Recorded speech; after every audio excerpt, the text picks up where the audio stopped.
probably haven't suffered that many times for it to be a particularly Yes. big sample. Um, Hello. We are all ready for the last episode, the finale, part 16 of ranking every Nintendo of Europe game with Greg Leahy. It's been emotional. It's been a journey, but it's going to end here. I mean, at this point, we can go probably back to 1984 and all those games that you've already forgotten about. Because they Yeah, were that's true. about like It's 18 to 20 weeks ago. we got that sort of nostalgia, that you get for kind of like if it's when you're at the end of a sports season, Hmm. it's like the big, you sort of get nostalgic for opening day or whatever. Is that sort of length of time? Yes. All right. We are going to start with 2020. There are three games on here that are pre pandemic. Yes. Um, all right. Yeah, without further ado, let's talk about Dr. Kawashima's brain training for Nintendo Switch. Yeah, well, I guess this is kind of the beginning of a sort of broader pattern of bringing back some very kind of DS era things over the past couple of years. But yeah, I didn't try it. So yeah, I'm not particularly sure where this falls That's in the sort hilarious because I did. I got a European copy. of. You go. So, I mean, would you any sort of guidance What on did you where it give the fits in the last? pan?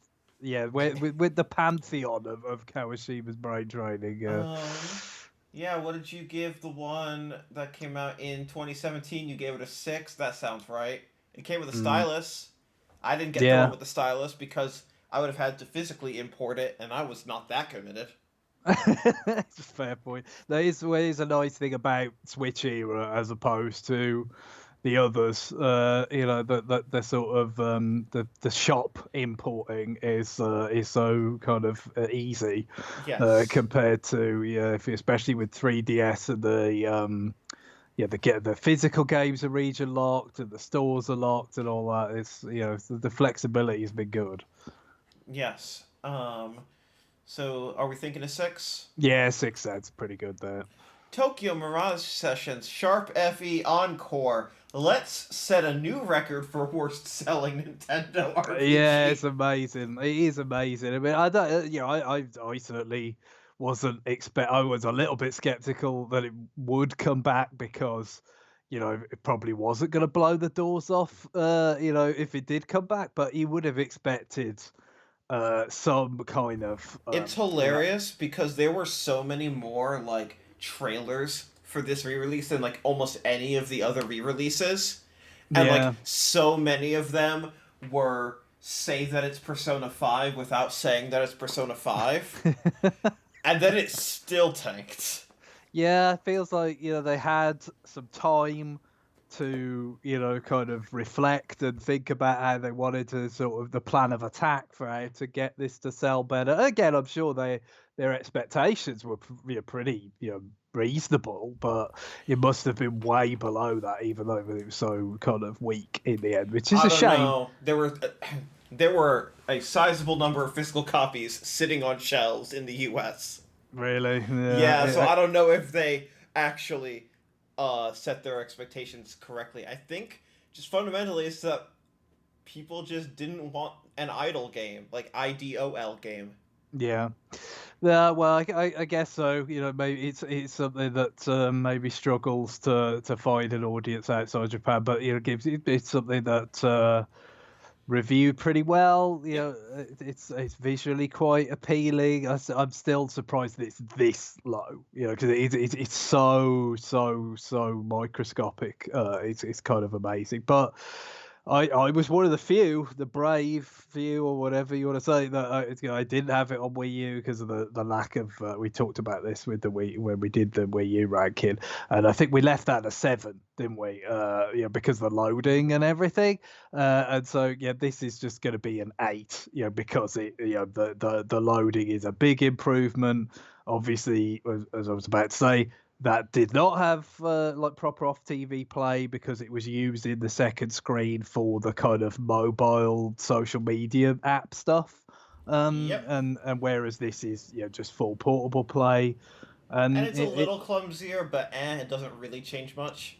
yeah, it's still, you obviously don't have the, I get the idea of, oh, it's a second screen and it's like your, smart Yeah, device and or like whatever, but it wasn't even honestly that. The thing that I missed with the Switch version was if you when you were in a battle, what the gamepad did was it showed you the enemy analysis in real time at all right. times, so you don't have to hit a button.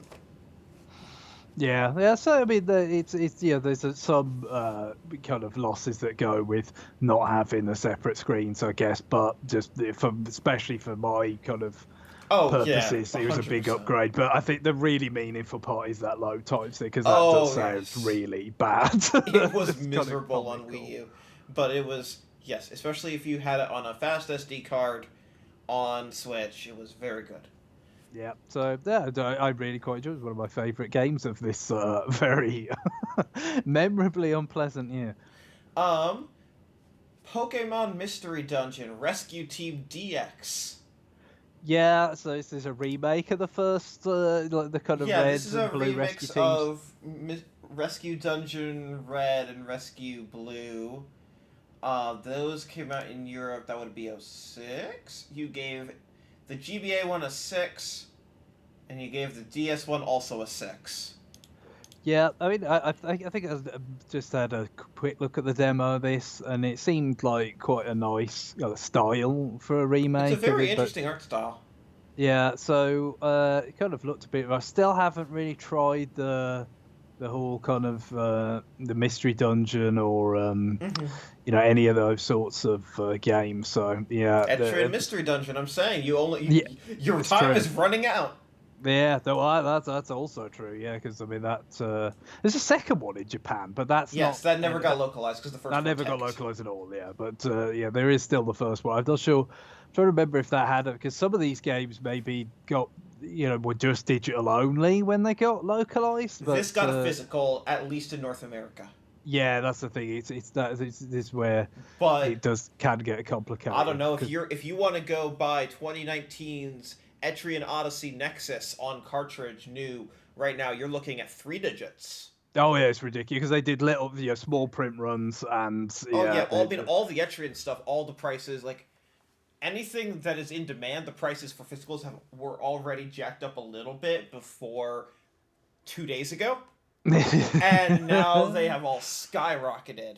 Yeah, So they've had some nice sales over the the past couple of years or whatever where for yes, digital, but yeah, if we'll yes, see if that any of those happen again no, before the end. my strong guess is that last Atlas sale was everyone's last chance. That was the leaving party. Yes. Uh, so yeah, I'm thinking either a 6 or a 7, but yeah, I'm not sure because it's based on. Yeah, 6.5. I could see it go either way. It's an improvement. It's also um, the 2006 games that didn't really take any of the marginal improvements that had come in to the series over the last 14 years. Maybe we'll So, stick with the 6. yeah. All right. Then the pandemic hits. Oh yeah, so the most pandemic of games, really. And then we get Animal Crossing New Horizons like 2.5 weeks after after a global lockdown. Yeah, the timing was, especially with how belated. Actually, yeah, we had to get past in this country. We had to get past the memorable phase of, well, perhaps consider not going to pubs. Yes. Before it was like, no, really, that doesn't work, does it? I think we might actually have to tell people not to go and tell them to shut. But yeah, by the time that actually happened, I think Animal Crossing was basically upon us. It was almost perfectly synchronous. But yeah, so this was me coming back to Animal Crossing for the first time since and yeah, but playing it alongside everybody else, put a hell of a lot of time into it.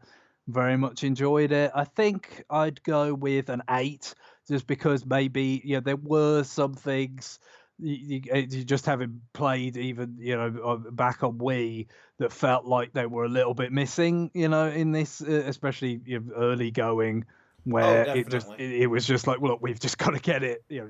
This is one of those games that absolutely has to be before the end of the fiscal year. It was very close to the end of that fiscal year, so you could kind of feel that a little bit. I think that kind of prevents it from getting higher than an 8. But generally speaking, I messed with it very well and enjoyed it.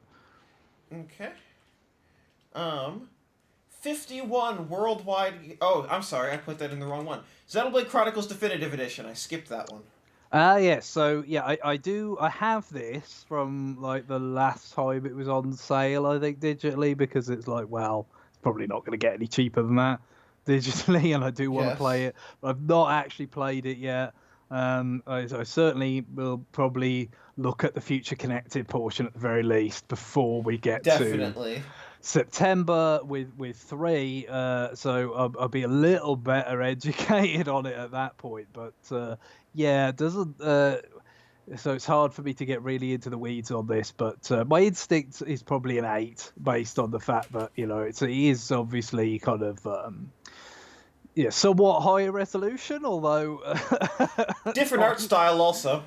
Yeah, I was going to say after that bit about the resolution, because it is something on portable. It seems like it's not always like that much higher than, or if any higher than 480p, right? But I mean, so it's not as bad as 2. The big thing with this is that they ported it to the Xenoblade Chronicles 2 engine, but they left a lot of the underlying render code from 1 still in the Switch version, which includes things like draw distance on foliage. Yeah, that's so. Your draw distance on foliage is about an inch away from your feet, despite the fact that you're running it in HD on Switch, and you're like, wait, I get why that was the case on Wii. Yes, I do. I think I was watching something about Pokemon Legends, actually, recorded relatively a few weeks ago or something, that referenced that fact about Xenoblade Definitive Edition. Because obviously Legends Arceus' pop-in is very prevalent in that. So yeah, it seems like obviously a great game. I love it. Loved it back then. I'd be interested to play through it again. It's a little bit intimidating, but at least with full portability, I feel like it's not out of the question, at least.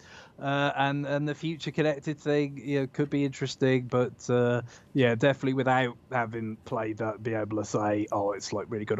It has another. I do know it has a very like funky battle theme, much like Torna did, which is I'd be interested to see whether 3 kind of continues that trend, or whether that's just for expansions or something. I don't know. Is it when it's additional, it's like frivolous enough to get a funky battle theme? That's very nice. So we'll see. 51 worldwide games. Yeah, I guess this is one of those games that's a little bit hamstrung by the circumstances of the pandemic, because it does seem like the best enjoyed, in the. I mean, I guess certain, for families and all that are kind of and it does have online. Together. Yes, it does for certain games and stuff. So not entirely so, but certainly for my purposes, it would have been more so of just like actually, having the opportunity to do local multiplayer would have made this, much more of a kind of viable thing. But it just seemed like it had a pretty robust selection of games and features and stuff. So I think maybe a 7 for that. Okay. I don't know it. For me, I just don't like that. Like, of the 51 games, like 4 or 5 of them are basically just coin flip. Like, not literally, but they're all like the tutorial is like, hope you win. Games of chance. That's not helpful at all. Also, I just have a grudge against Backgammon for not being a real game. So I've never really played it myself. Here's the thing about Backgammon, Greg. I'm going to explain it to you in 2 sentences. Rule 1. Get from point A to point B just by moving along the board. But more importantly, point 2. Go look up what fucking house rules you're using, because those are the rules of the game. Because everyone has different rules for Backgammon. And the rule list, like, there's a list of, like, commonly agreed upon house rules, and it's literally, like, 300 rules long. And it's just, like, pick the ones that you like best, I guess. there's shit like, I don't know, if you move 5 spaces, do a loop-de-loop. And it's like, what the fuck is going on in this fake-ass game? This is like the most either game by committee or game of telephone game or whatever. Anyways, Yes. I just have weird It's feelings this. about it. It's you're in Bart's treehouse talking about the reverse vampires or whatever. Yes, It feels no, like that it kind of is- level of rigor. It is Calvin Ball ass tabletop game, and that is in here. So, Paper Mario: The Origami King. Yeah, this ended up on the top of my list for this particular year when we did that. So yeah, I did enjoy it very much. I mean, I think with the battles, I wasn't completely sold on the system, but mostly for the bosses I liked a lot. The lesser enemies was not so into, but obviously with those you don't really have that much imperative to fight them because like in terms of like leveling up or anything, it is something that you can sort of try and avoid to a fair extent, and it's not lacking in kind of interest or kind of merit in that system. It's probably something that I tried to not do too much of, and probably would have preferred if I could have done just a little bit less, but certainly didn't drag down the experience. I wouldn't say really, because the presentation is exquisite, the soundtrack excellent, and it's a fun adventure. You got to have a chapter that's just like a miniature Wind Waker. It's I really took to it. I think it's close to being a 9 here, but I think I will stick with an 8. Okay. Yeah. No. I mean, we talked about it in the 2012 and 2016 that this happens during Summer Olympics, or when Summer Olympics would normally be held. I know that 2020 was a little bit different there, but yeah, no, I liked Color Splash more, but I really like Origami King. It's really good. All right, the first of the games that you can definitely play still. Super Mario 3D All-Stars, now with N64 controller support. Yes. Well, that's big. If I mean, it's way too expensive, that controller. Like, I mean, I have one and I do like it, but it is depressingly faithful. Yeah, it wasn't. I feel like one thing I liked about the N64 controller back in the day, I thought the grips were quite ergonomic, compared to the sort of flat controllers that I'd had before that. But there's a number of other things that were less ideal. The texture of the analog stick. It is and its unedited. General sort of brittle nature and everything. It was definitely not great. The D-pad, as I've mentioned a number of times in RFM, is like bafflingly kind of crappy. Yes, considering like this is Nintendo, like you know how to do this. I always wondered like with the Virtual Boy, which had 2, like were they that bad on that? Was it because they were kind of around the same time? They were not good on the Virtual Boy, but they were functional. They were more functional than like the fucking N64, probably because the Virtual Boy was a prototype that should never have been released, and so they probably just took a D-pad from somewhere else. Yeah, that's true. It was very much a sort of perfunctory follow-through, the Virtual Boy launch, wasn't it? It was just like, well, no, we are going to launch this, but almost like just to say that we did. I mean, again, like fulfill some sort of the story on the Virtual Boy.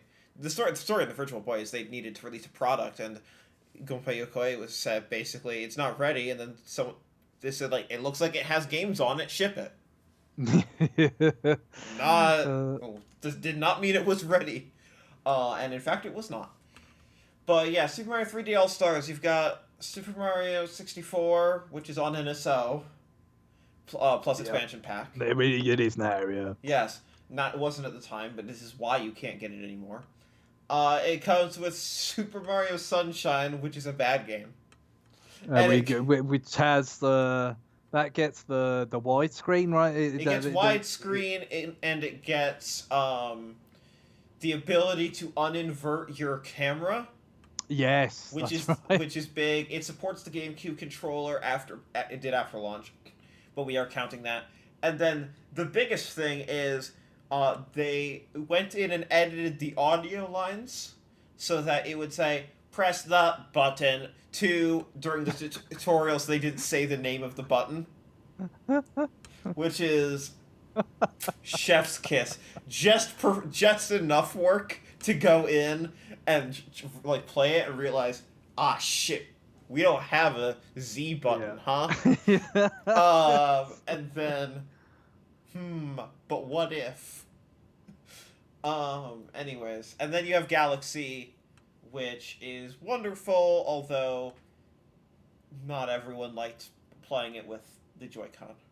Yeah, you got the resolution bump is nice for Galaxy because you can kind of appreciate some of the stuff more. Like where you get those sort of big star fields and there's like stuff in the distance that you end up like rocketing off towards or away from. Like you can actually see it more. Yes. Even on the small screen, playing it portably, and they did what they could accommodate, sort of adapting.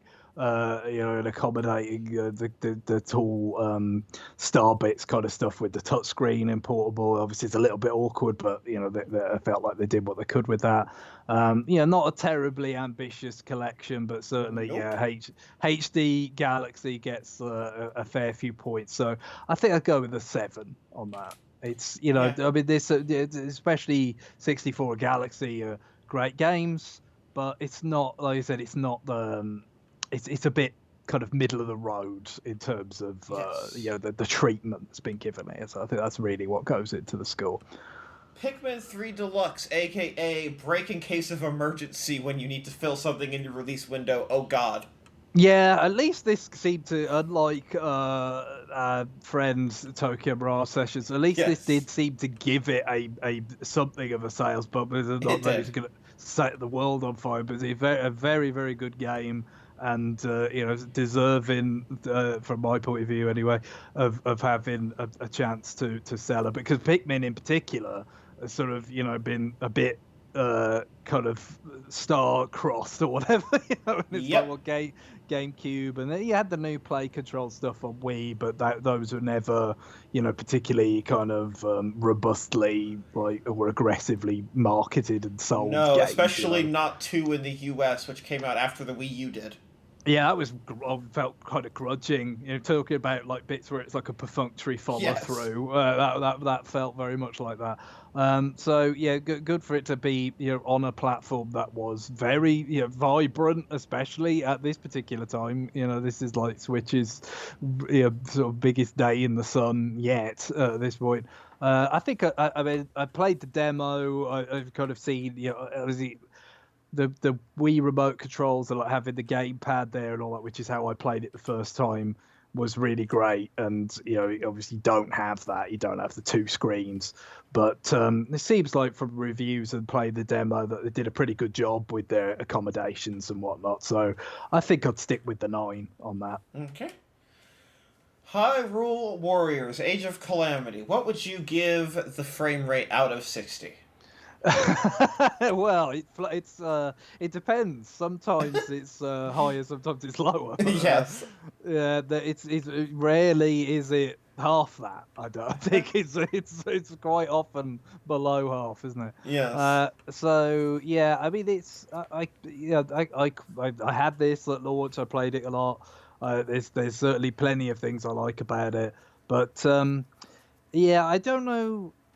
It's probably of the 3 Warriors games I've played, Horror Warriors, which is kind of more than one game because I played 2 versions of it, but just leaving that aside, and then Fire Emblem. I'd have to say this was not by a big margin, but it was probably my least favourite. Some of it, perhaps, just because I have played 2 of them before at this point, but I guess some of it is that I think the variety is lacking a bit because it's so committed to the this is a alternate kind of telling, an alternate version of events inside the Breath of the Wild, and it's kind of just like a but it's like a fan fiction-y thing, really, isn't it? Yeah, no, 100%. It's what if this could have happened instead, and let's have some fun with that. But also, it's not like that fun.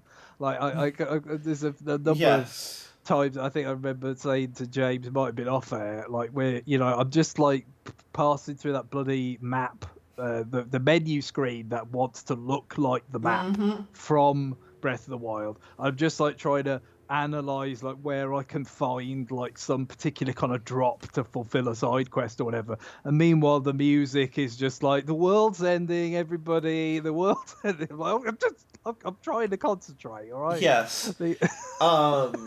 No, it's weird. It's silly. This game is one of the reasons that I'm worried about Three Hopes, because I didn't like it in Hyrule Warriors when they super committed to, we're gonna be a spin-off of a main game, and I really didn't like it in Persona 5 Strikers when they did the same. Yeah. Although in Persona 5 Strikers, that was more broadly because it's Persona, except when you enter an encounter, it becomes Musou. Except the problem is that the encounters are over in like 5 seconds. So the gameplay is not good enough for a tight 5-second encounter. It's good enough for like a 30-minute long encounter. So I feel like that one missed the point. This one I feel like just kind of got weirdly limited.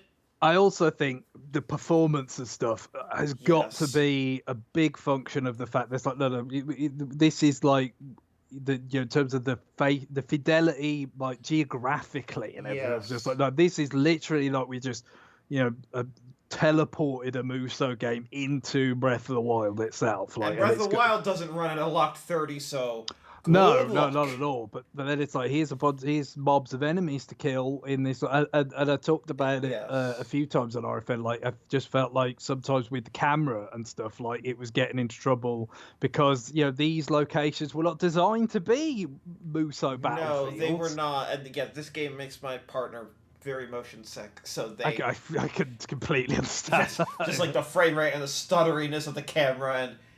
Oh boy, and some of the animations also just like are flashy in like a spinning way.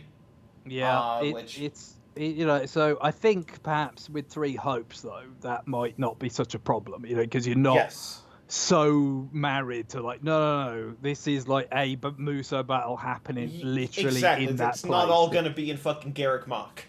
So I think. Appropriate enough. Hopefully, that might at least that dimension of this that might be a problem. So I'm a little. It's a little bit of a tricky. Because I feel like 6 does seem too low for the point of view. I did end up having quite a lot of fun with it, but then in some way 7 is a little high. Do you want to let the DLC make the decision for you? So what was in? I remember the first one. And I laughed really hard because it seemed like it was a waste of everyone's fucking time and money. No, I do seem to remember that. It did seem like no, really, basically what you want is not ready. But would you like to give us your money now? Yeah. So the DLC, because it's the deciding factor between 6 and 7, DLC was $20. Wave 1 came with, you can play as a guardian. You get 2 new weapons. You get a flail, like a kind of grappling arm for Link, and Zelda can ride the motorcycle, which just demolishes the frame rate. Oh, I can only imagine that. It's kind of crazy. And a new location, Royal Ancient Tech Lab, which the site describes as test yourself with new challenges to unlock weapons and new helpful features, which is vague. And then Wave 2 includes new playable characters, Pura and Robbie plus 1 more. Does not say who that is on their website, even though you can give them money for this, so that is helpful. What is in the second DLC pack? Spoiler warning. Plus 1 new playable character. Yeah, who? Good, honest. Good for it. Who's the last playable character? Oh, okay, it's Suga. Oh right, yeah, the Yiga clan guy, right? Yeah. New story. which is a couple new missions: Battle for Kakariko Village, Battle of Gopanga Village, and more, and then a Coliseum, and that's what the season pass is for $20.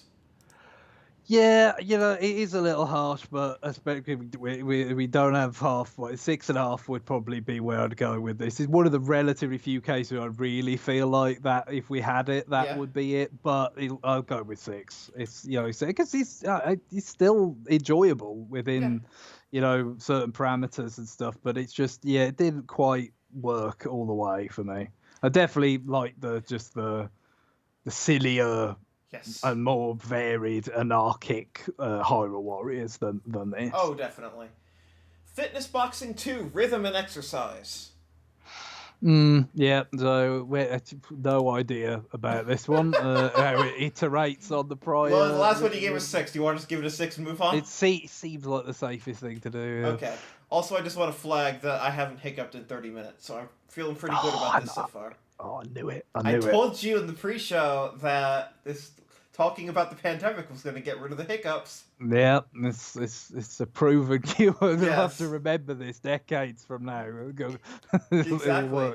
All right, we are done with all of the retail games that came out this year. On to the eShop. Good job. Yeah, I can't remember, this getting some positive coverage, but I didn't try it myself. Any kind of yeah, it's a fun physicsy puzzle game. I like it a lot. I would do like a 7, maybe. Yeah, 7 sounds good, appropriate enough to me. Jump rope challenge. Oh yeah, so this was the sort of very explicitly like we kind of did this working from home thing, right? This was like a couple engineers at Nintendo wanted to keep morale up, so they made this on the side and presented it to us. So we were like, I guess we'll put it out for free. Yeah, it's tough. And then at some point it was going to be like time limited or whatever. Yeah, it was going to be delisted because they had predicted the length of the pandemic. They made that mistake just like movie theaters did, and oh boy were they wrong. So they changed their mind and said it's never going off the eShop, which felt like them saying the pandemic will never end. Well, it is rather more indefinite, than a lot of people were thinking at that point. 2 years in, yet to be proven wrong that the pandemic is indefinite. It's tough to score something like this. Yeah. Let me go really... in and I just want to see, when did they predict it was going to be ended? They predicted. You want to hazard a guess? It's going to be depressing, whatever it is. They predicted August 2020. Wow. Yeah. Well, I guess it's just like, we get into the summer and everything's going to be great. And when they predicted that, it was June 2020. Yeah, it's interesting. I guess it was probably a little bit unfortunate timing in terms of because they was running into this like blowback for the other time limited stuff. That was actually things that you paid for. September is when all of that shit really started kicking off with like all the Mario stuff. Yeah, Fire Emblem, which we've got coming up as well. Yeah, so I think there was that component to it as well. But it was easy enough to kind of just it's fine, it can stay. But I guess I'll just give it a 5. I really don't know what to make of it. It seems like. Did you jump rope with your Joy-Con at least once? I did not. No. You can still do it. I was not in a hopping and a skipping mood at any point during this year. I seldom am. Yes. Really not. Pokemon Cafe Mix, not to be confused with its later rebrand, Pokemon Cafe Remix. Oh, well, yeah, I mean, I didn't toy with this, but it seemed like a sort of fairly innocuous matching game. It's an innocuous matching game. It's basically, are we going to bring Pokemon Shuffle forward? No, we should refresh. What's going to be our new hyper-aggressively monetized free-to-play puzzle game on phones and console? Yeah, so again, I don't really have a very strong base for this score, but maybe 4. Okay. Yeah, the only good thing I'll really say about it is that some of the new artwork they made for it is cute. But other than that, eh. Well, then it's nice to have some upside Yes. to these things. Kirby Fighters 2, which is the not free to play one. This is the Smash one. Yes, yeah. So I definitely played some of Kirby Fighters in some incarnation before, and it was fine. It is what it is. I don't know how well it would really sort of be as a more standalone thing where you're kind of buying it though. Yeah, isn't it like $20? I think it was maybe £18 here when it launched, so that would generally be $20 somewhere in that region. It depends. Sometimes, and of course, the exchange rates fluctuate. So sometimes it's like, $20 would be maybe, and also different publishers tend to have a different attitude of like, would you make $20, £16, 18, 17, but it'd be somewhere in that region. On the UK eShop, it is listed as fuck off, we don't put the price on the store. Now I'm going to click the buy on store button and see what this is. Nintendo of Europe, your site is kind of a nightmare. I already have a bone to pick with Nintendo of Europe's website, which is that it doesn't include... Oh yeah, no, unless you sign in with a UK Nintendo account, it will not tell you the price. Great. Well, if you have to ask, you can't afford it. But no, like the Nintendo UK website doesn't display bundles for things on the eShop, even if it's on the eShop, which means that, for example, there is a Draconeck and Friends puzzle bundle on the UK all of the European eShops, and we can't link to it. Huh. We can the NOA one. The NOA one, we have a link. Here it is. Pay $42.49, I think it is, and you can get all 4 of these games, which is a $50 value. Not in the UK. We can't fucking send you the link. We have to say, all right, go on the eShop. It is £18 today. Yeah, okay. No, there it is. So yeah, it's $20. You know, that's commensurate, really, pretty much. So yeah, it does seem a little bit rich, but I assume it is a fair bit more from the sort of full featured than what I play. Yeah, the kind of bits. People like it. I did not give it that much attention. Because the Kirby. These kinds of Kirby games, like we're just going to put Kirby in something, are never usually my thing. Exceptions being like Dream Course, but... Yeah, that's good. It's nice, like, cute ways that the kind of copy powers play out in that. Like, for the kind of, essentially, like, kind of different kinds of shots, almost. But, yeah, so I think... maybe I'll go... It's either a 5 or a 6. I think I'll go with a 5. It's getting maybe a little harsh, that one, okay. But... Super Mario Brothers 35. What are your memories of this? I did play it quite a lot. Probably my biggest memory is of the day it was getting shut down, and I kind of went to bed and I got up with one of my I still do this on Thursdays. All these months later, go to the supermarket to get groceries at 6 a.m. when it's quiet. I can avoid other people. And I came back from that trip, and on Twitch, on the NWR Twitch channel, they were still...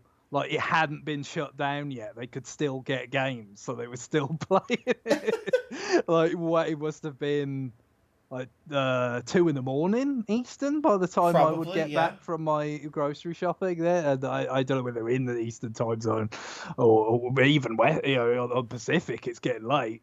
And it just kind of kept going and going, even for a few hours. I joined in, I was playing some stuff, and I was, like, clearing some of the really, like, the tougher levels, the ones that were left. I got really close to clearing 8-4 to have cleared them all, at which point I could have not played with Luigi because they were going to shut it down a matter of minutes later. But still, theoretically I would have earned it, but it didn't quite happen. So that's my main memory of it, is the end. Which I guess is, one of the benefits of the definite horizon, is that it kind of, brings people out of the woodwork to see this thing off. But yeah, It worked to a fair extent. I mean, the real drudgery of playing it, which kind of led to me not playing it as much as I might have done, it's something I mentioned on RFN more than once, I'm sure. It's just how often you end up playing 1-1 and 1-2. Like it's just Oh, I so got so sick of 1-1.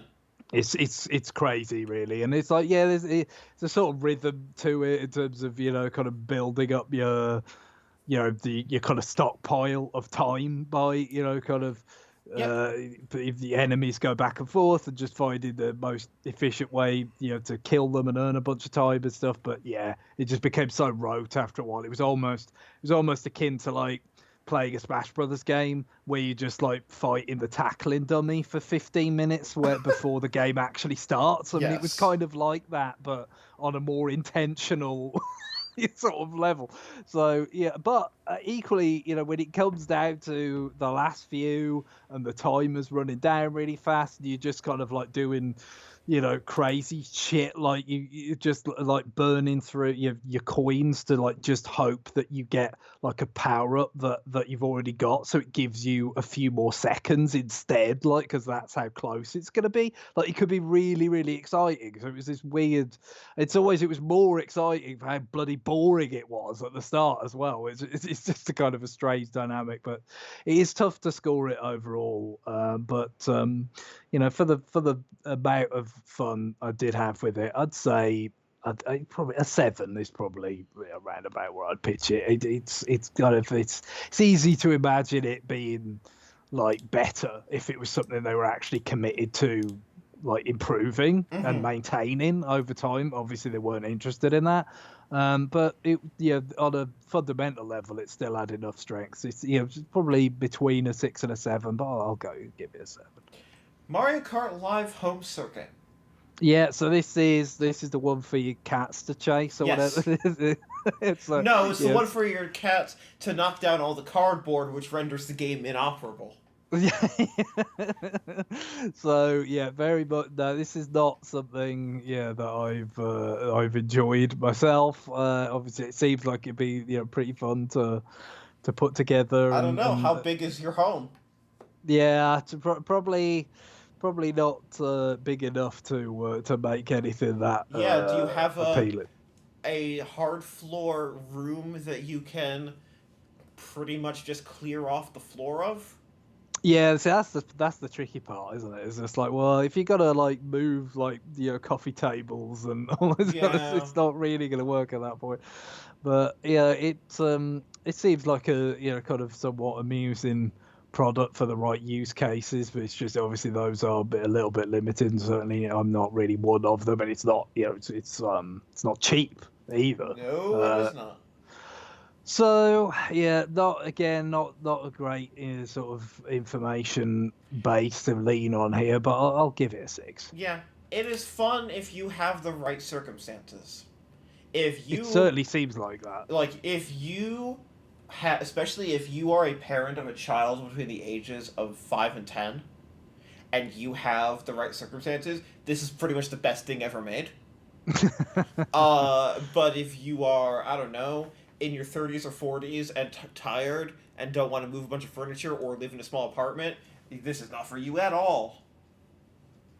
Yeah. Um, Part-time UFO, which is Yeah. hilarious because this was published on mobile like 2 years prior, not by Nintendo. Yeah, that's right. It's a kind of weird little comeback, but again, I think this is safe to say, probably a bit like Pikmin, or it's just like, well, we kind of scrambling a little bit for just things we can Yes. put out, and people like this. I haven't got around to toying with it myself, but Guillaume and James, I think both talked about it quite warmly It is very good. on on RFN at the time. So I think I'd probably go with a 7 on that. Although it's one of those things. Maybe there could be an argument for going higher, but if I'd played it and kind of, but it seems they're pretty safe. Yes. Alright, now this one is fucked and fucky.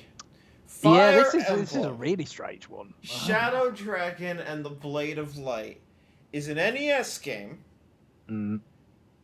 with a couple added with like basically with save states and a fast forward. It very much seems like in terms of the kind of dim look, it kind of seems more like Wii U Virtual Console than Yes. the NSO games do, which was weird. I thought that was weird. Yes. It looked this So kind of throwback. this did not come out in Japan because the game is on NSO there. Yeah. So there's no like Japan is not going to give a fuck about this. The point of this is that it has localizations for the first time. Asterisk. Don't forget this game got fully remade on DS. Mm. And then they put that. I think they put that DS game also out on Wii U. Yes. Yeah. Yeah. They And did. both of those not only are on are in English, but also maybe came out more recently than 1987 or so. Yep. So I don't know. This game does not particularly hold up, and I understand why the reviews were pretty rough on this one because Yeah. It's. who is this one Yeah. for? Other than that physical collector's edition.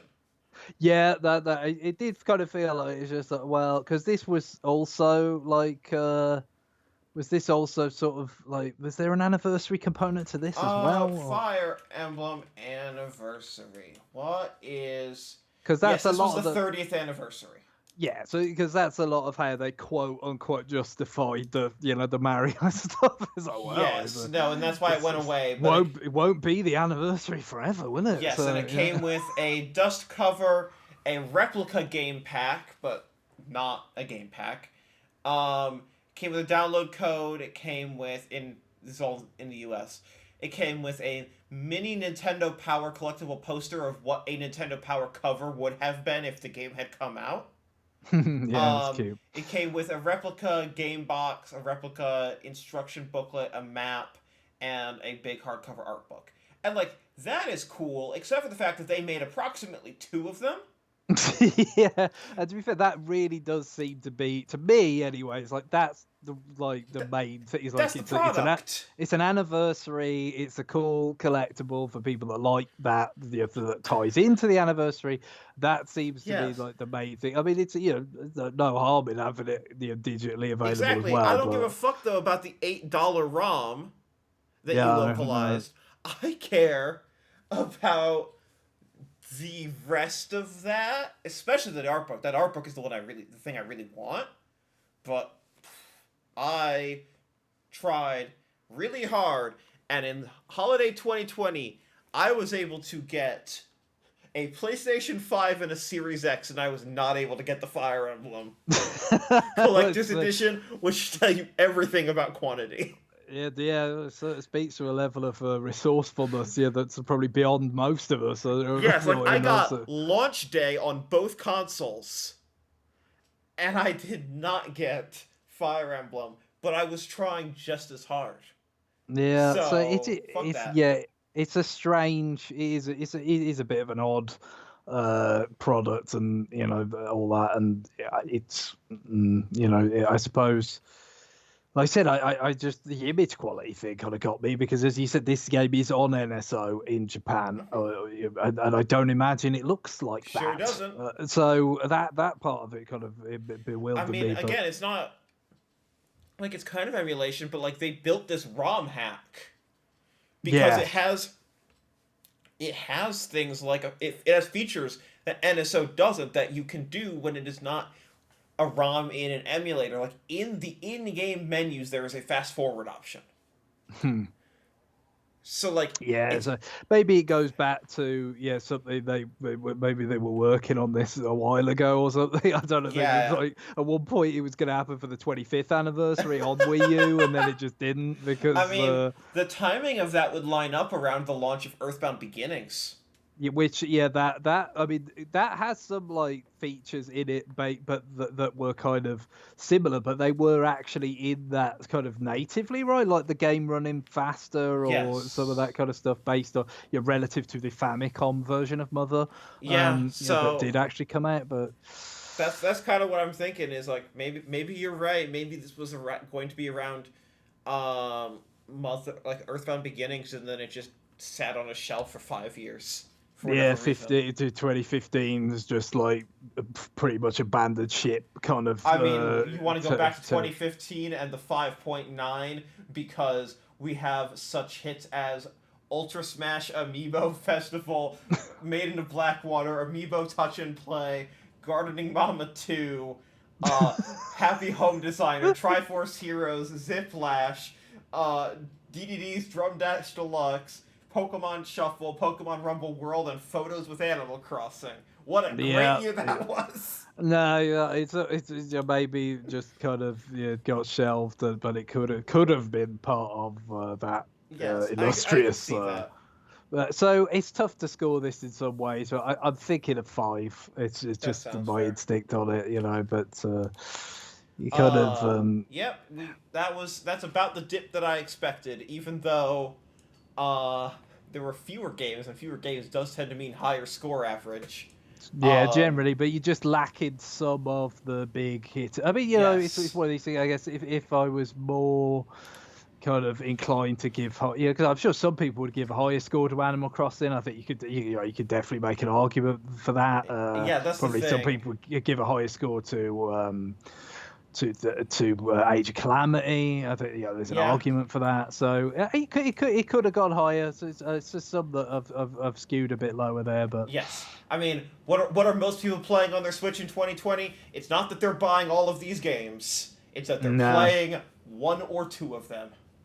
A lot. Yes. Even Paper Mario. Like again, I think there's an argument for a 9 there. Yeah. All right. Well, that was 19 games. What if I told you the next year 17 games? All right, but I think we're gonna get a higher average. Let's talk about last year when we were still doing the rankings. Yeah. We started the rankings before a good number of these games came out, so these should all be fresh on our mind. Super Mario 3D World plus Bowser's Fury. Yeah, I had this lots to like in this, in that kind of you get a couple of things on top of 3D World's excellent, and you get a couple of things on top of that now in terms of the faster character movement, which is probably the one thing it did feel, as wonderful as it did feel a little bit pokey. Yes. Kind of running around. So my answer to that was, I'm going to play through this entire game because it's like 5 characters once you with the unlockable one. But I'd played like through all the levels back on the original version with 2 of them. One of the ones I hadn't was Toad, who's the fastest. So yes. Fuck it, I'm going to play with the fastest character on this fastest stuff for like super expedited.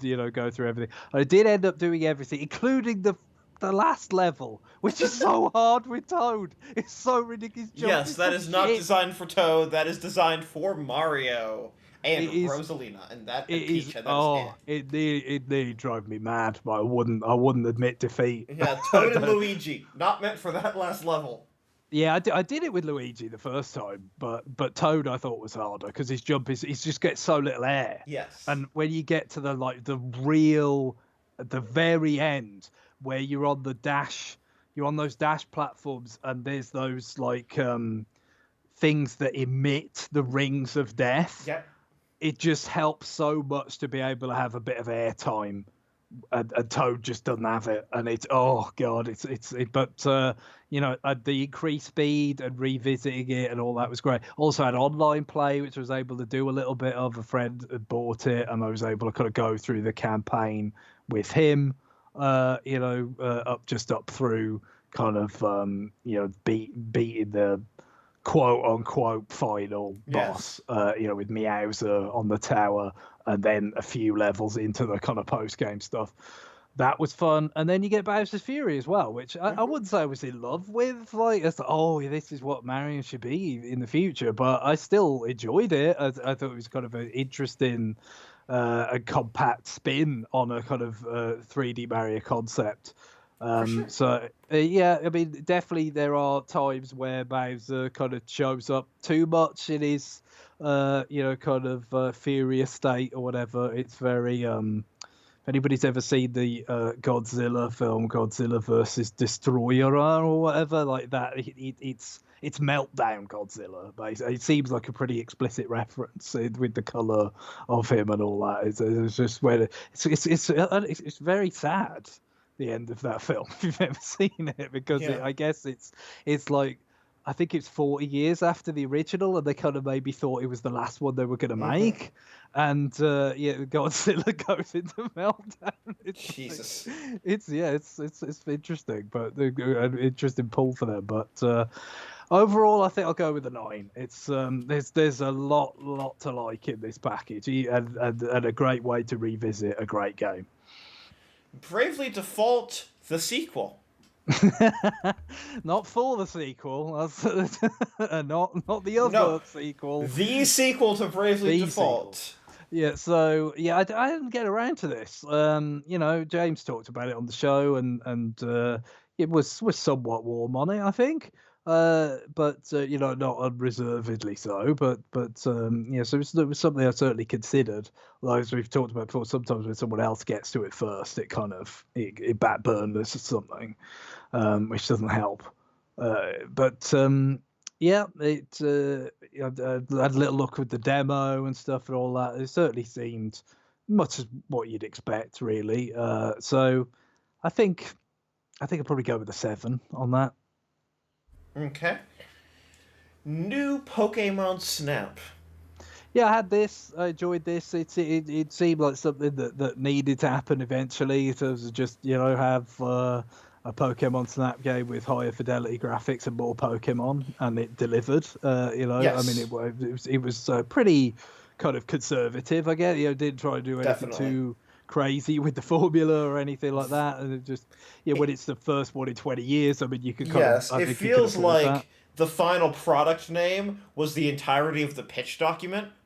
Yeah, no, it's definitely not shooting for the moon or anything like that, but equally I felt like it did deliver on its admittedly kind of modest mission statement quite well, just seeing the Pokemon realized in this kind of level of quality and the cute little behaviors that they kind of have with each other. And I didn't play, we've talked about this before obviously, but I didn't play Pokemon Snap when it was new. I played it on like Wii U Virtual Console, but I still liked it. And of course, because at that point it was a creaky old N64 game, you like it, but you think, this could be done more nicely now, and they did it that last year. So I think I'd go with a 7 on that as well. Famicom Detective Club: The Missing Heir and its sequel, Famicom Detective Club: The Girl Who Stands Behind. Yeah, I've not played these, so I can't remember. It's there. I think it's one of these situations where I'd be better off not buying it the European way. I forget, but it might be something like. I think it is that Europe doesn't sell them individually.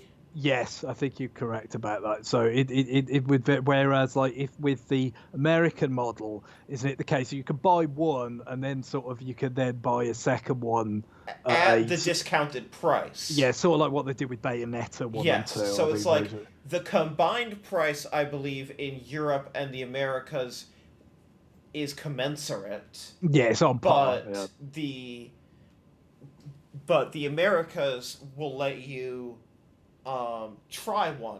Yeah, you could be a bit more conservative, which I generally am.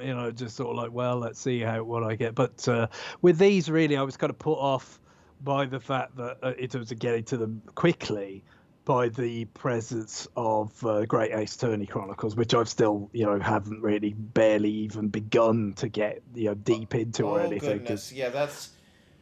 Great Ace Attorney Chronicles is 60 hours, and these are about 10. Yeah, so it's always like this would be like maybe better for me. It's just like something that is more digestible. But the thing is, I've been looking forward to trying Great Ace Attorney Chronicles for years and stuff. So it was just like, no, I'm definitely going to buy that. So these are going to have to wait. So yeah, one day maybe after I do, play through Great Ace Attorney Chronicles, then I could try one of these. This is the year of Sakamoto. Between this and Game Builder Garage and WarioWare and Metroid. Yep. So, So it would But be rude not to partake fully in in the year of Sakamoto, yes. Yeah, so I mean, presentationally, they seem quite nice, but obviously they are remakes of these kind of mid '80s disc system games, so it's kind of a bit, you know, progression and certain things seem to be a little bit kind of stuck in that old Yes. way, So yeah, and I think was it generally thought that Girl Who Stands Behind was like slightly better. I mean, I'm Yeah, sure a bit there's an better. element of so. I don't Maybe know like whether. point 0.5 better. Yeah, well, maybe I'll split it across these two and go for 6 and 7. Okay. Miitopia for Switch. Yeah, didn't play this either time. So I assume it's still just as long as it was It before. sure is. You gave it a 6 on 3DS. There's more Mii customization options, and it's HD, and it's $20 more. $20 more. Yeah, it was 40 to 60. Oof, Yeah, it's a yeah. $60 game on Switch, and you know what? It sold better than Nintendo expected, Well, which means they can absolutely keep getting away with it. maybe we'll have a 5 for that. Okay. All right. Do you want to leave this one for the grand finale, or do you want to tackle it now? We got DC Superhero Girls Teen Power. Yeah, funnily enough, I didn't feel as if this was targeted expressly at me. I don't know. I know you watch that show every Saturday morning. So, yeah, I did not. Yeah, I didn't really play any of this. I didn't really follow the coverage particularly It was closely considered mediocre. Let me pull up the Metacritic. They did not send out review code, I believe. Or at least they did not do it widely. Although it still has quite a few reviews. It has a 66 on Metacritic. I will just read IGN's quote because it summarizes all of the coverage, I think. DC Superhero Girls Teen Power is a lighthearted, charming, and sometimes repetitive action game that does a lot of things fine but nothing well. Well, I think perhaps we'll go with 5 on that as well. Okay. Game Builder Garage. Sure would be nice if you could share shit online, huh? Yeah, that certainly did seem like a pretty big limitation there. I mean, it's something that probably not the most kind of appealing to me. As I said, we talked about Mario Maker before. I kind of feel like I hit my head on the ceiling of what my creativity will allow me to produce with that, and Game Builder probably requires more. I would guess. Yeah, so it is. It is a simplified version of.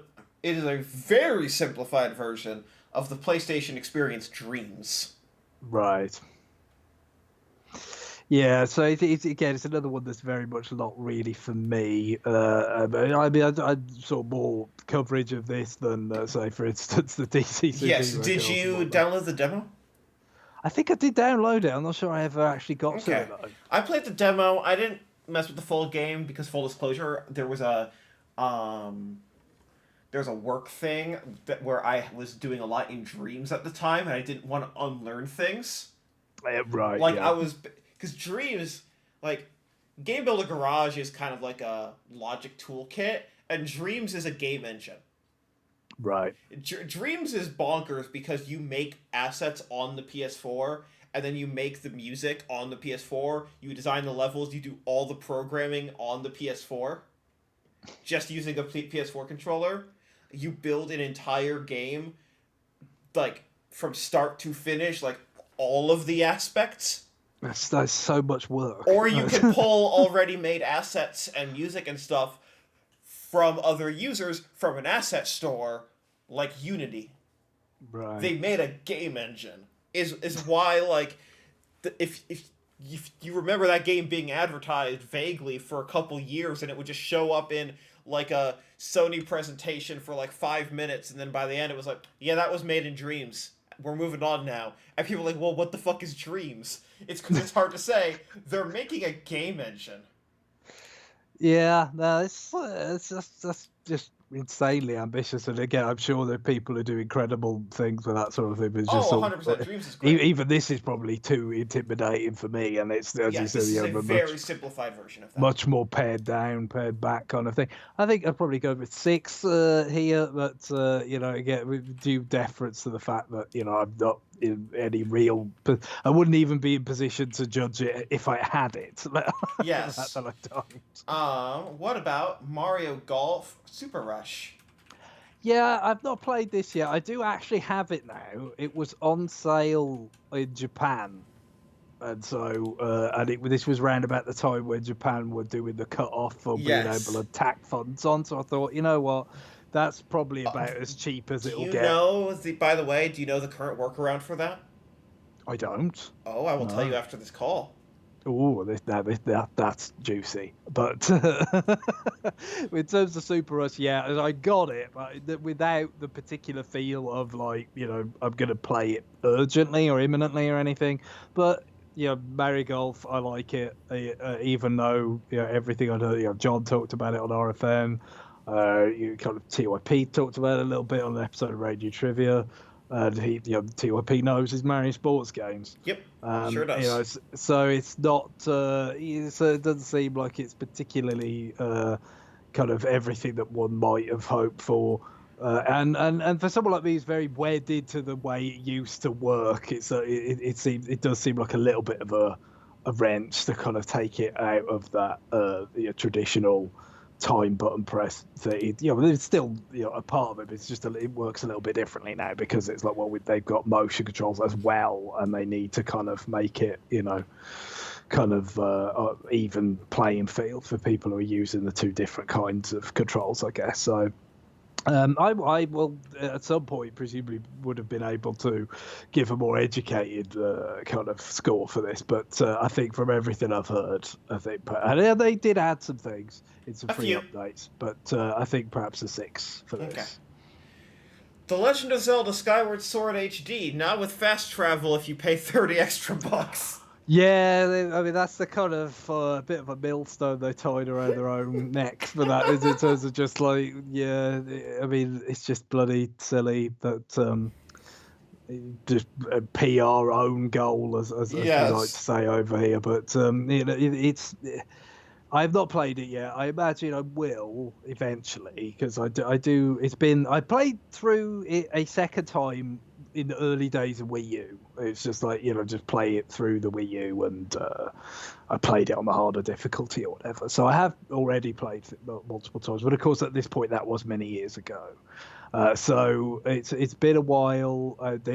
Yes, they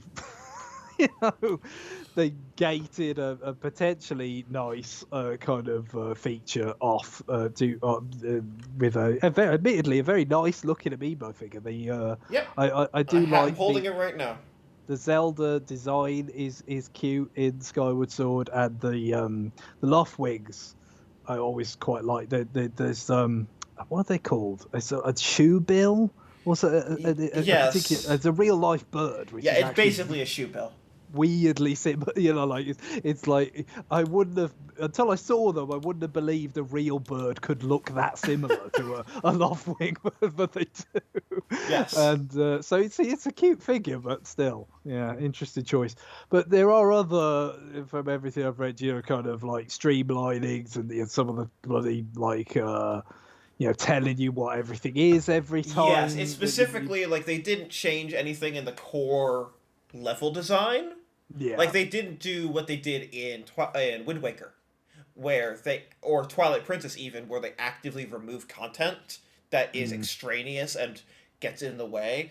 Instead, their primary quality of life things are, we've remembered what you've picked up before, and you have to actively go into a menu to hear Fi talk to you in the middle of a level.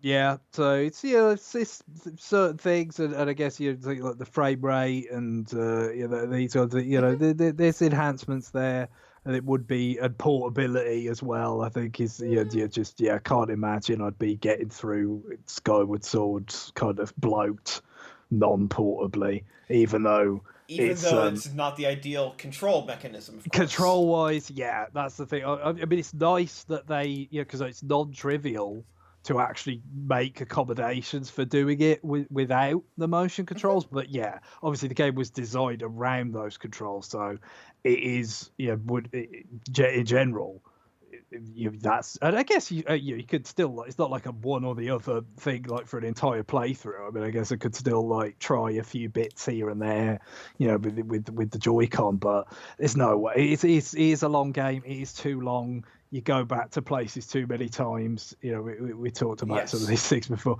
So portable, some sort of portable element is the only way I'd get through it. But I think I will at some point. But yeah, I think I'd stick with the 8 that I gave it back then in terms of, it's got some improvements and some more options, because some people might just, even though it was designed around the motion controls, might be just so averse to them that they prefer not to use them, and now they have that option.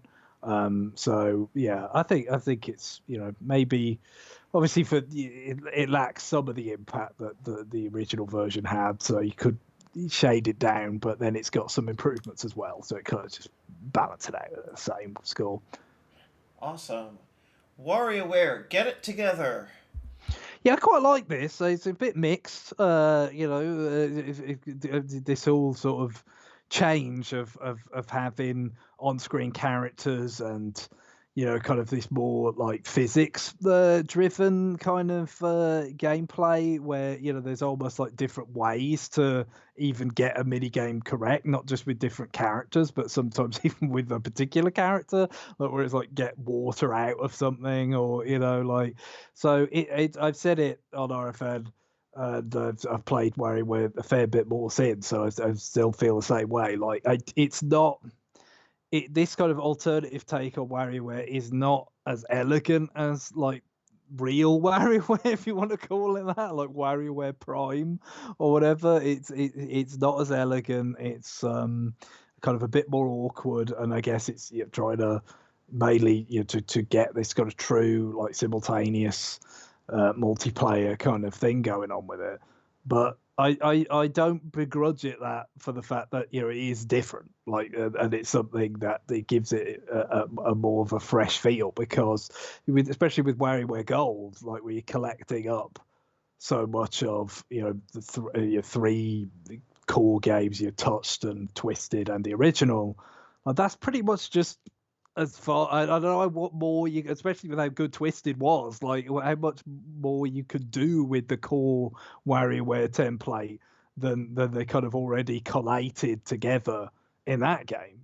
With some kind of harmonizing of the presentation and sprucing it up a little bit.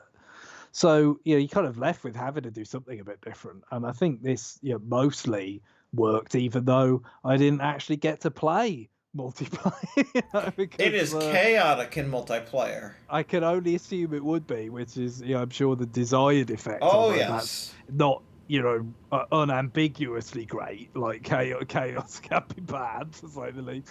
But I just think for the most part it kind of, I felt like it worked, and it put a somewhat meaningfully different spin on the WarioWare formula for the first time in a good while. So I'd go with a 7.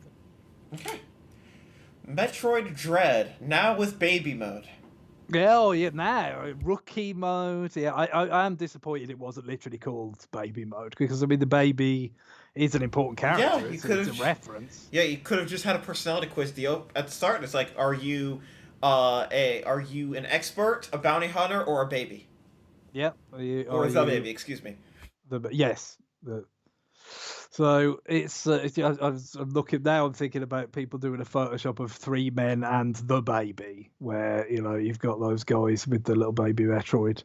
But I think with this, I've talked about it a great deal, so it's probably not much more to say, other than I was mostly very happy with it. It kind of did feel like, for the most part, it's like what I was hoping for, which was I generally really liked the remake of Metroid 2. It just somewhat felt held back by being a remake of Metroid 2. So them Mercury Steam and Sakamoto being allowed to kind of do one from scratch, a different scenario.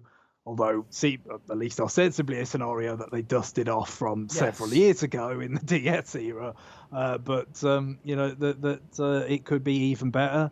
And for the most part, I thought it was. Like I said, they've definitely, I think, some legitimate issues with, kind of repetitious boss fights and maybe some balancing there and stuff. But for the most part, I think they got things right. And maybe again. I still haven't really heard the soundtrack that much in isolation. It didn't really make much of an impression on me when I was playing, but a lot of the time I was kind of, not playing it like 100% locked in and with headphones on or anything, because that's just, there just isn't enough time to work through it that way. So I think, it's probably, it's a little bit on the lower side of a 9, but I will give it a 9. Okay. Mario Party Superstars. We basically just took what we did with Top 100, but we put it on Switch this time and put in new boards. So please don't be mad at us. Yeah, it does fit. Super Mario Party, as I'm sure we've mentioned before when we rated that, and even some of the other games, had this sort of, they had an update during the pandemic to be able to do some more things with it online, and it's just sold really bloody well.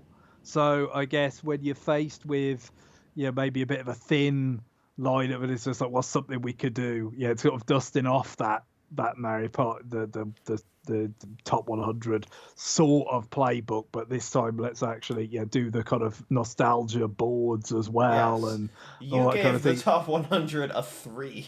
Yeah, well, that sounds really bad because it didn't even have the boards. It doesn't even have the board. Yeah, so it's definitely not going to be that bad.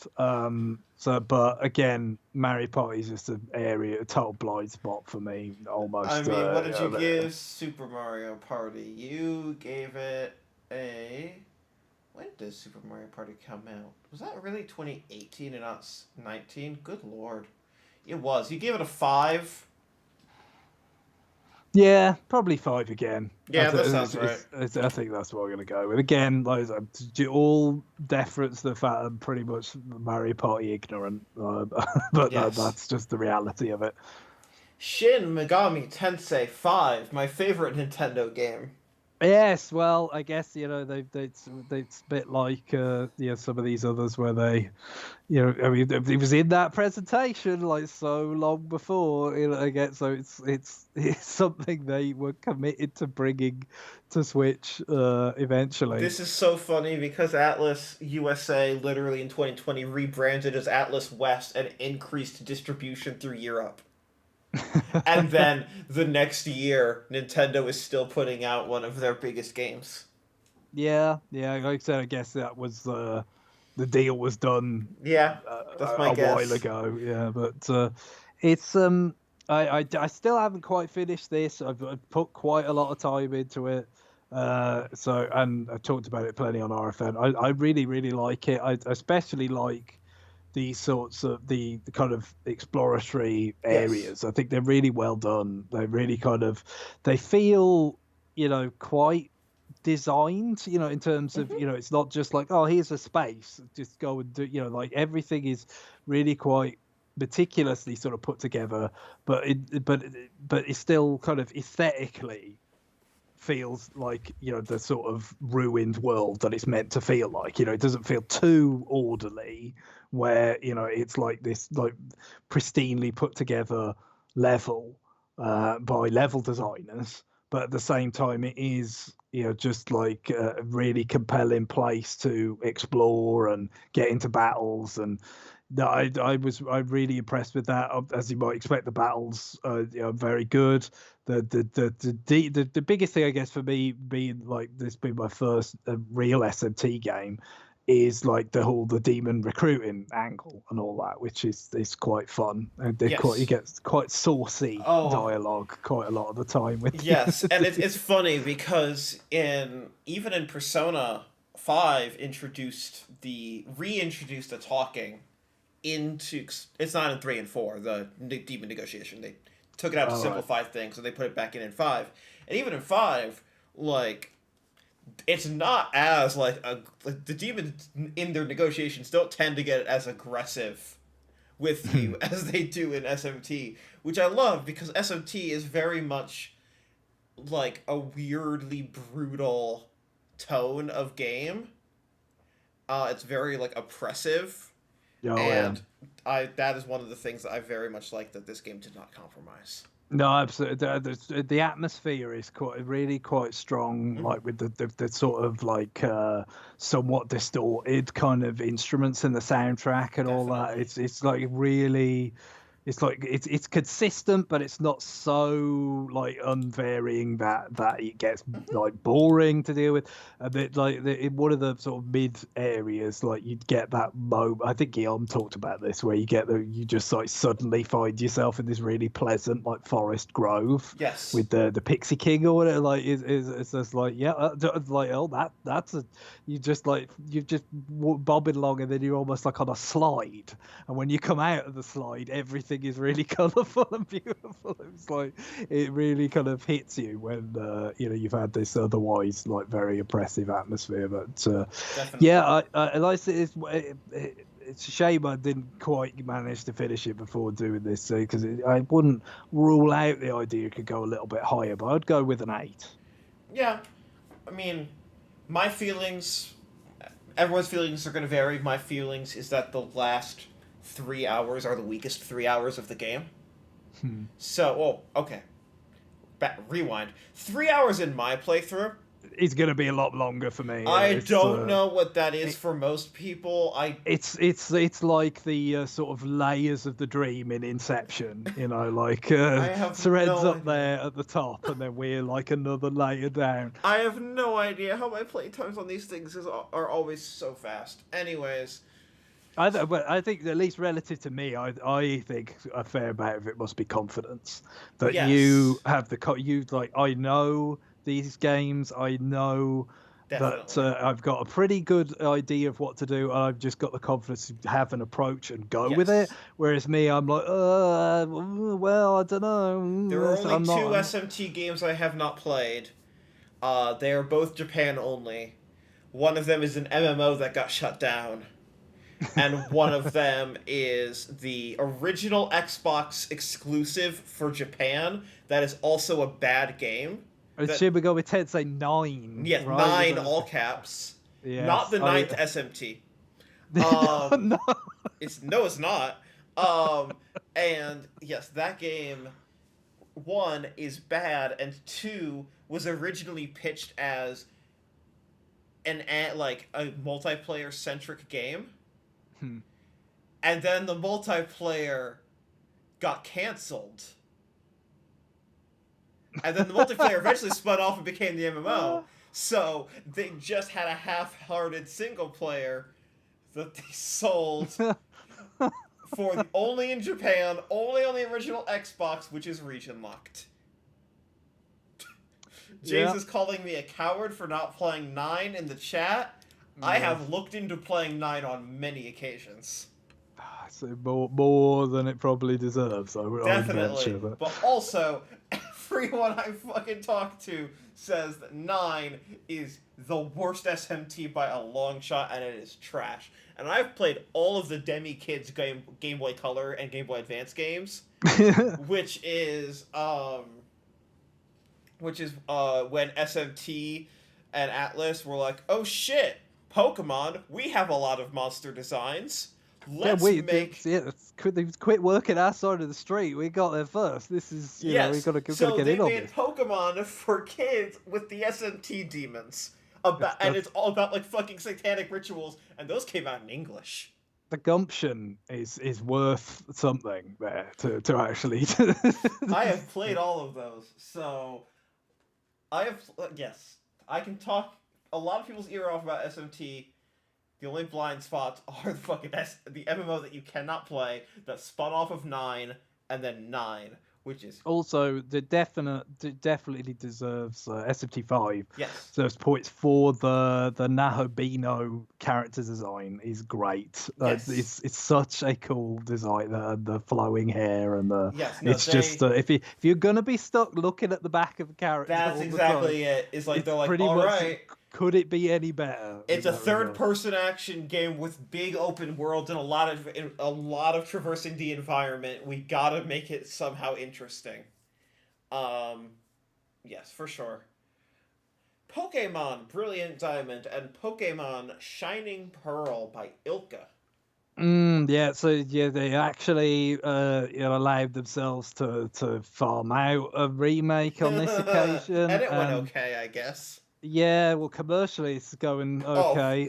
commercially it's going way Yeah, more than dis- okay. disturbingly well, arguably, but the yeah, and it's an Unreal game, right? So it's some established engine that already I think it exists. might So be Unity. it's Unity. Sorry, it's the U.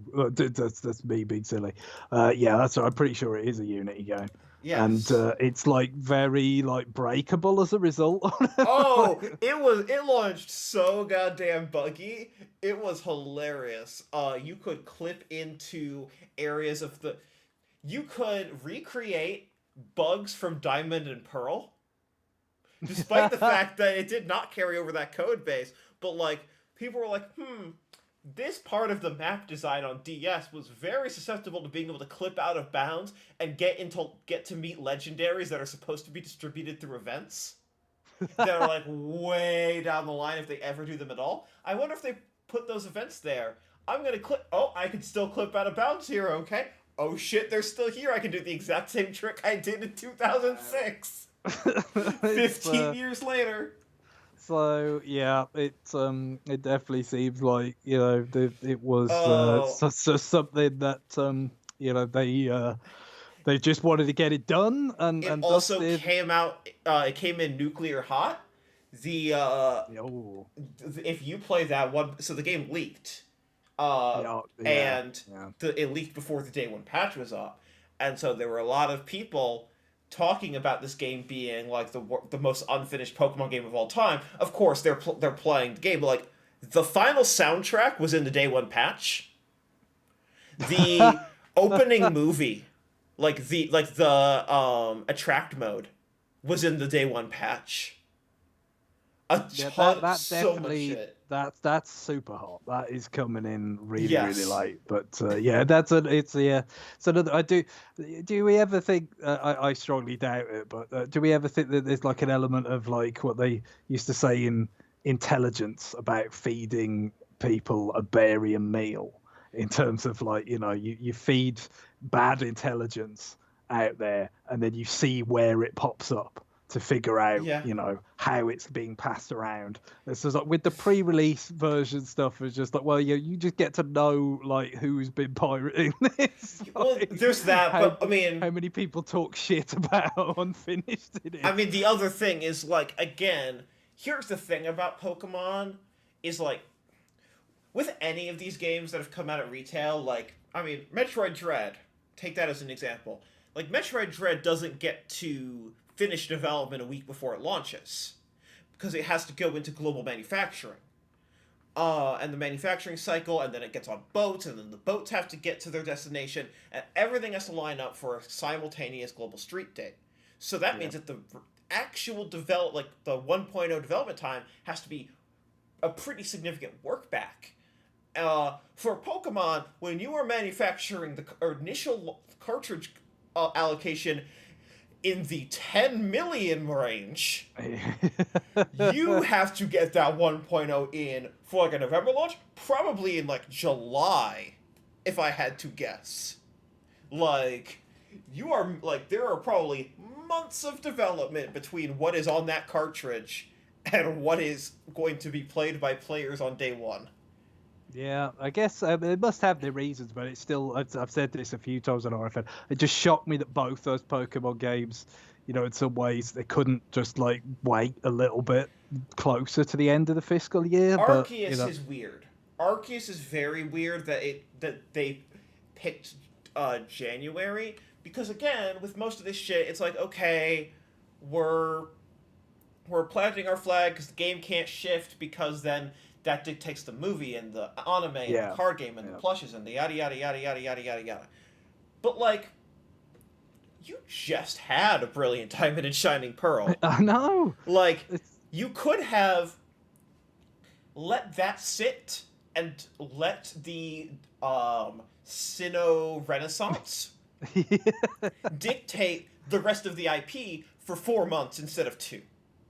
Yeah, I mean, it seemed not just in terms of, obviously there's be some advantages to be gained by having a little bit more time to polish things up, but also for that reason to the spacing as well. But again, both seem to have sold very well and everything. So I mean, really, what's the point in criticizing or musing about these things? But I think with these, I'd go with a 6, just based on sort of impressions and reviews I've read. It seems like they it might be a bit wonky in certain technical aspects, but they meet the standard of kind of recreating those games, and in a different scenario I might have had interest in going back, because it was my first Pokemon generation that I played. But it is those games again, to the extent that they have the Poketch.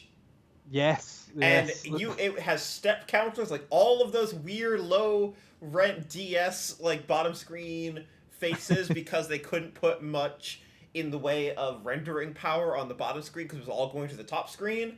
Yep. Untouched. It's no, but especially when it's like, well, there's going to be another game in 2 months that has pretty much all those Pokemon that you remember, but like the game is actually different and expansive in some way. Then that pretty much put the kibosh on that.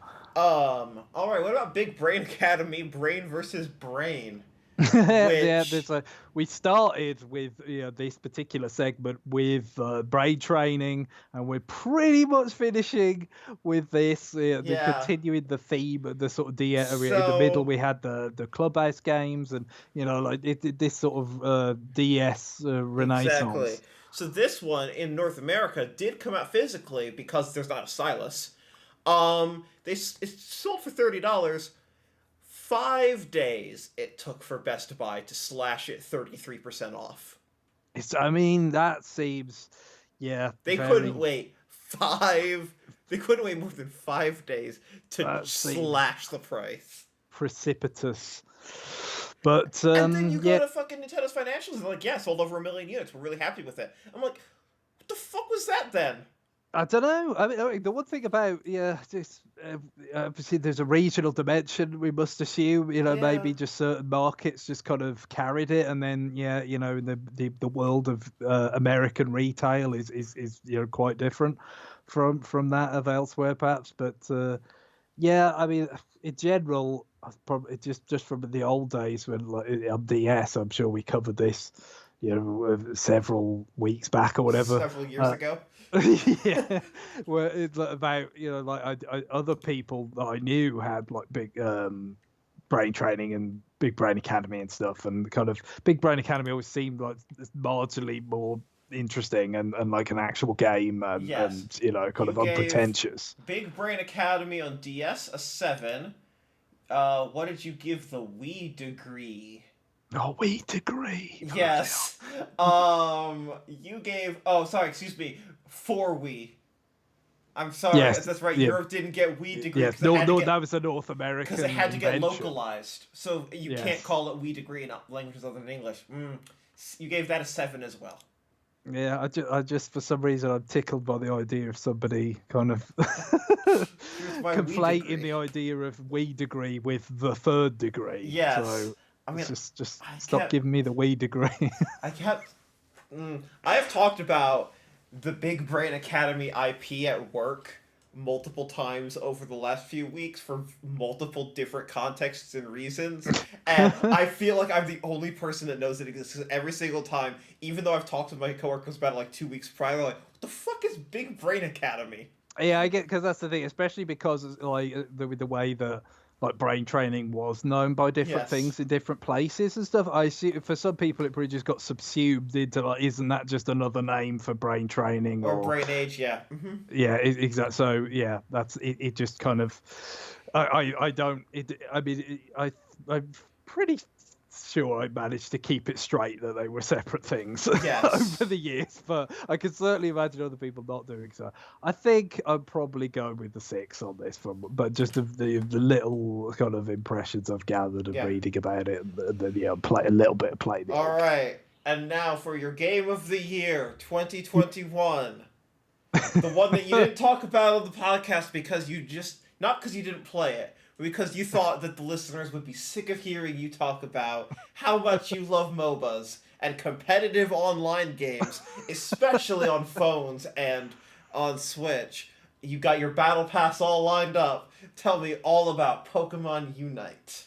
Yeah, the only thing I know about this, or if not really doesn't really count as something that I know, but yeah, it's just the idea that like wasn't this in a Pokemon like Direct or whatever they call it, Pokemon Yes. Presents, and people were upset. Like that's it. That's all I Yes. know. Pokemon Company didn't publish this.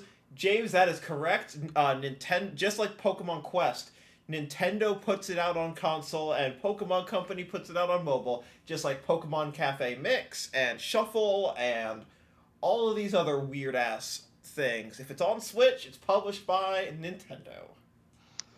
Yeah, I guess that's how they slice up the pie. But yeah, in terms of the merits of this, I don't have any idea. And yeah, as you alluded to, I don't have any idea with this sort of general sort of game, let alone this one in particular. So, I will say is that if you are ever curious, this is the best game to start with because it has a hard timer on how long a match can go.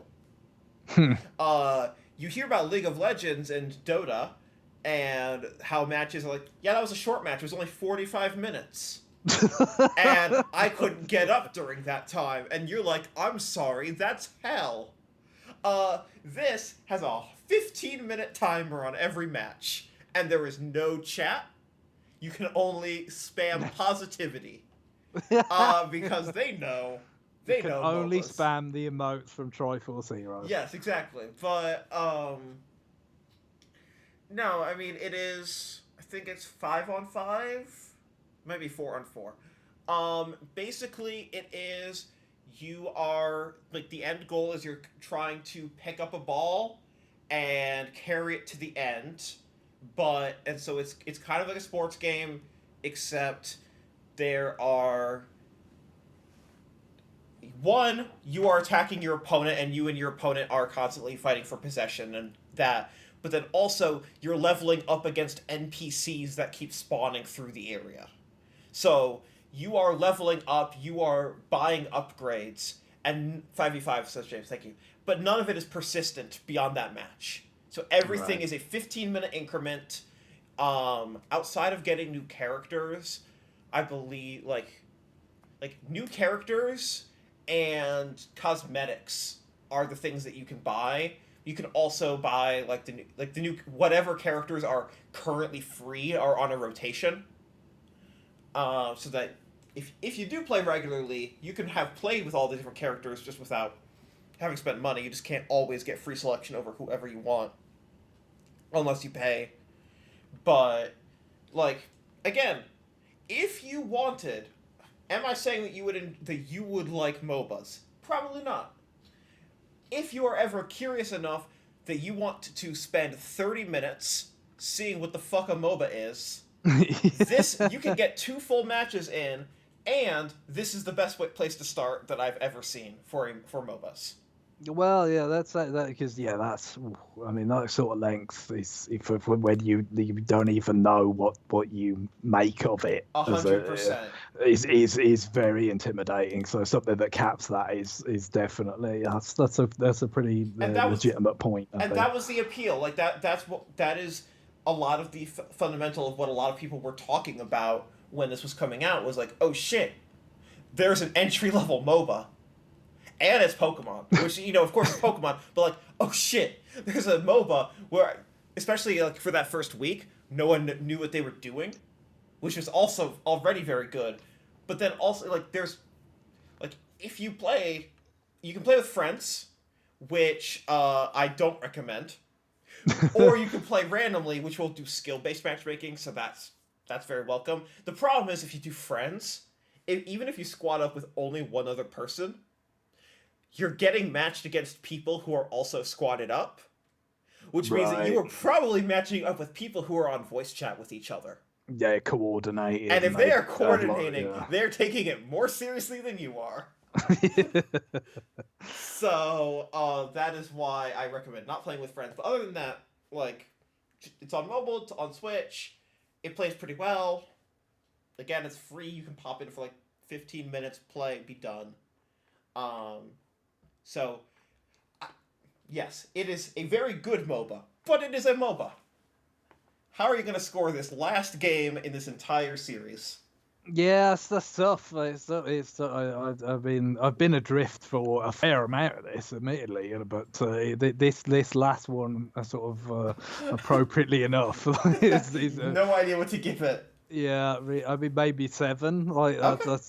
That's my final instinct on this. That sounds fair. Just for Mitsu the fuck out of it just at the end. Yes. All right.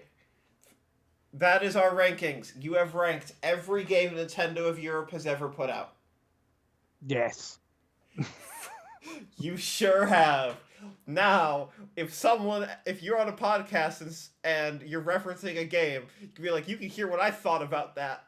Somewhere in these 35 hours. Yes, it's in there. You know, you'll find it. Go find wherever it came out in Europe. Go look on Wikipedia for its release date. Oh, it came out in 2005? Go find where the fuck we talked about 2005. Oh my gosh. We did it. Your favorite, or your highest ranking year was 2003. Yeah, it was that E3, wasn't it, that put it over the top? I mean, that was not that even manifests itself in published games, but spiritually, I think. Yeah, that was Prime, Wind Waker, F-Zero GX, Soul Calibur 2, Golden Sun, Kirby Nightmare in Dreamland, Ruby Sapphire, Link to the Past and Four Swords, WarioWare, Advance Wars 2, Super Mario Advance 4, Super Mario Bros. 3, Pokemon Pinball, Mario and Luigi, and it didn't have a lot of bullshit, crucially. Yes, well, certainly the rest of the rest of that decade usually had some sort of spam. It doesn't matter how many good games came out in the DSiWare year, because it did not matter that Prime Trilogy and Punch-Out and Pokemon Platinum and Bowser's Inside Story came out this year, because it was doomed from the start. Yeah, because and then it had this bullshit. You had your GBA Famicom NES anniversary games and WiiWare, DSiWare. It's the other years that were kind of set up to fail until you got to like the 2010s, and then you had other problems. Yes, you had the Wii U as a problem. Yeah. Yes, your lowest year, again on a technicality, being 1985. Where NOE didn't release anything, but NOA released 2 Game & Watches that you had never played, and you gave them both a 4.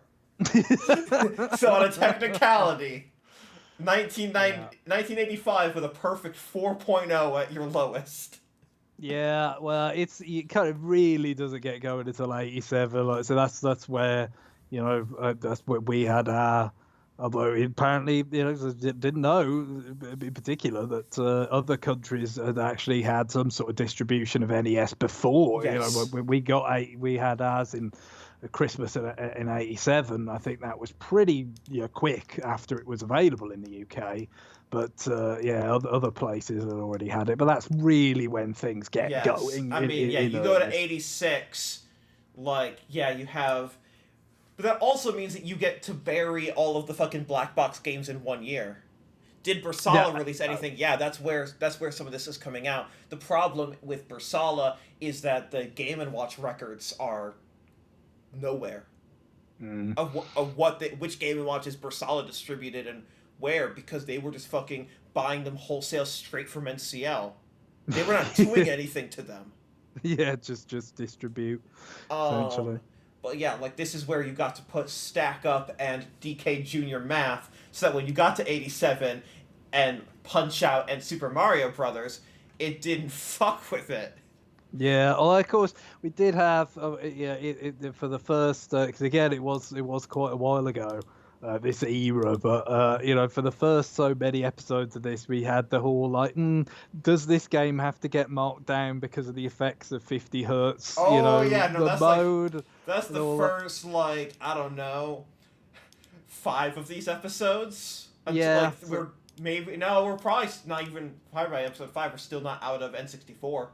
no, so it was nice to leave that behind, not Yes, having to once we think, get to especially. GameCube and Wii. Especially because I did after NES, I didn't really play PAL version, so you had to kind of Yes. project in your mind like what it would have done. Yes, But you're like, oh, I love that N64. Wait, but F-Zero X at 50 hertz, huh?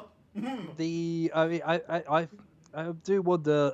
I didn't end up giving many tens. I do regret maybe couldn't have. I think if I was to say a few that maybe were the biggest candidates for tens and didn't get them, I think probably Zero Mission was very very close because I do like that a Yeah. great deal. Also, I think Rhythm Heaven for Wii, which is in Europe is where you beat Beat the the beat. Beat Rhythm Paradise. Yeah, but I had the Japanese version of Mina, Yeah. no Rhythm Tengoku. Everyone's Rhythm Heaven. Everyone's. But that also I feel like is another one that's really close. I could have gone with Ocarina of Time because it was so important, both on a personal level, the Yeah. anticipation for that, and as as a kind of genre defining. Not that it's a perfect game, but that the ones I did give tens are not on that basis.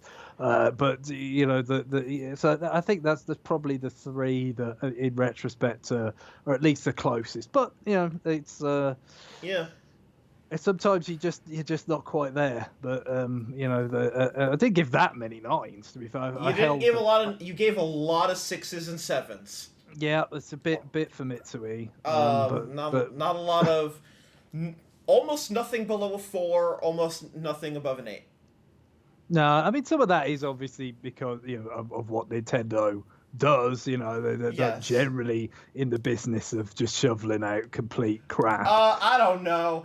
I'm glad I was able to get you to give a single one for Spirit Camera: The Cursed Memoir on account of it doesn't function.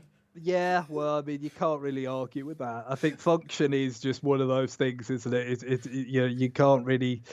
You can't sort of slice it another way. You can't put a positive spin on it. It's just Yes. like, if it doesn't work, it doesn't work. Awesome. Well, in terms of what's coming next on my channel for rankings, nothing for a while. I'm tired. I do not regret this, Greg. I'm glad you went at your own pace. But that was 16 streams across about 19 weeks. Yeah. So we're going to hit pause. I do know what the next ranking stream is going to be, though. No. Which Neil and I have talked about it. Neil, I think, wants another shot at it, but this time from another angle. This time, instead of taking into account how important they are, he wants to do them all as if he was reviewing them in 2022 as new releases. Oh, okay. Well, James, you say the fool. He had by far the fastest. You had 5 episodes. Greg had 16. Neil knocked the whole entire calendar out in 3.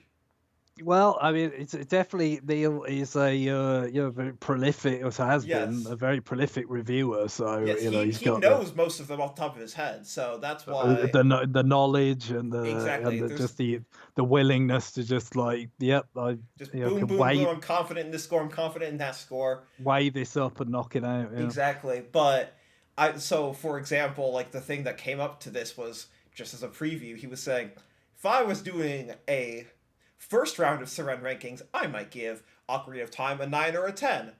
If I were doing a second, I think it's finally aged. I might give it like a 6.